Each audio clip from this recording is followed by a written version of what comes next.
All right, so you know that person in a meeting, right? The one who's not really saying much, but you can just tell they're taking it all in? Or hey, maybe that person is you. Well, today, we're going to dive deep into the whole world of quiet observation.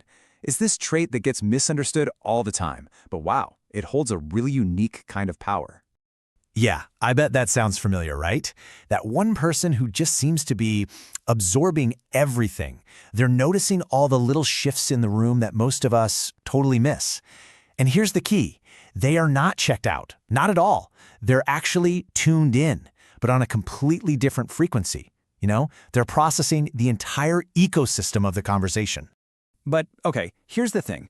We almost always get this wrong. We see that silence, and our brains just rush to fill in the blanks with all these assumptions. Oh, they must be shy, or they're not engaged. Maybe they just don't have anything to add. But what if that whole story is completely, totally wrong? So this is the perfect way to see that massive disconnect. On the outside, yeah, it might look like they're just checked out. But underneath all that quiet, there's a whole world of activity buzzing away. We assume it's disconnection, but the reality is deep processing. We assume it's uncertainty, but the reality is careful, super intentional listening. You see, they're not just hearing the words, they're listening to the meaning. They're not just looking, they are seeing. And that brings us to the most crucial point. It is not a lack of engagement. It's just a different kind of engagement. I love this analogy. Think of it less like a radio that's gone quiet and more like a powerful satellite dish. It's just silently, constantly collecting data, gathering all that nuance and making sure it has the full picture before it even thinks about transmitting a signal. Okay, so if it's not disengagement, then what in the world is actually happening inside the mind of a quiet observer? Let's peel back those layers and really take a look. Wow, this is such a powerful way to frame it, isn't it? It's not that their mind is empty, far from it. It's that it is absolutely full. It's this constant, swirling stream of thoughts and ideas and connections, and they're all kind of competing for attention. So yeah, it's not empty space up there. It is a packed house, waiting for just the right moment. This whole process isn't just random. It's almost like a cognitive workflow. It's very systematic. So first, they're just gathering cues, all the verbal stuff, all the nonverbal stuff. Then they filter all that information through these different layers, like context and past experiences. After that, they start to anticipate where the conversation is probably heading. And it's only then, after all of that, that they respond. And when they do, it's with real, solid intention. And get this, it's not just a personality quirk. This is literally how their brains are wired. They're not slow to respond because they have nothing to say. No, they're taking a moment because they're processing a massive amount of information. We're talking body language, tone of voice, past conversations, potential reactions, all of it.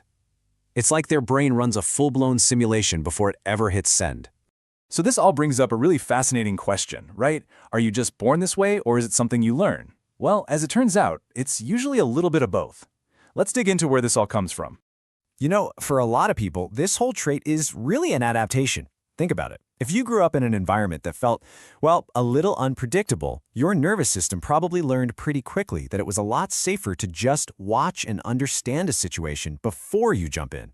So observation became this incredible tool for creating stability and, just reducing risk. And this is such a great way to put it because what we're really talking about are two totally valid communication styles. You've got the thinking out loud people, right? They process their thoughts by talking. And then you've got the observers who think inwardly. They get their thoughts all sorted out before they share them. And look, neither one is better than the other. It's just about which way your energy flows first, outward or inward. But here's the catch. Seeing and processing that much information, well, it doesn't come for free. Being a quiet observer means you're living with this constant trade-off. You get these incredible gifts, but they come with their own, often hidden costs. Just take a look at this. On one side, the gifts are amazing, right? We're talking deep insight, a crazy sharp awareness of emotional dynamics, the ability to read all the nuance in a room. But then you look at the other side, and those very same gifts lead directly to the costs. You're carrying a much heavier emotional burden. You can feel really isolated with all the things you see, and you're constantly being misunderstood as detached or distant. And this right here is the central paradox of it all. The person who is actually the most connected to the emotional undercurrents of the room is the one who often gets seen as the most disconnected. For anyone who lives this, it's just this deeply isolating irony. So the question becomes, how do we reframe this? How do we all start seeing this quietness not as some kind of deficit, but as what it really is? A different and really powerful form of connection. I mean, what if we started thinking about observation as a profound form of respect? Seriously, in a world that just rewards the fastest reaction and the loudest voice, choosing to actually listen deeply, well, that's a pretty radical act. It's about giving other people the space to reveal themselves, you know? It's about valuing the depth of what's being said over the speed of the reply. So, here's the big idea. The thing we all really need to get. Speaking less. It doesn't mean living less. It doesn't mean feeling less, or thinking less, or having less to say. It just means you're engaging differently. It means you're choosing your moments and your words with incredible care. And honestly, in a world that is constantly shouting, that kind of quiet focus, man, that's a superpower. And that really just leaves us with one final thought to chew on. Whether this whole thing sounds exactly like you, or maybe it makes you think of someone you know, it brings up a really powerful question for all of us. What parts of yourself, the quiet parts, the loud parts, all of it, are just waiting for the right language to finally be understood?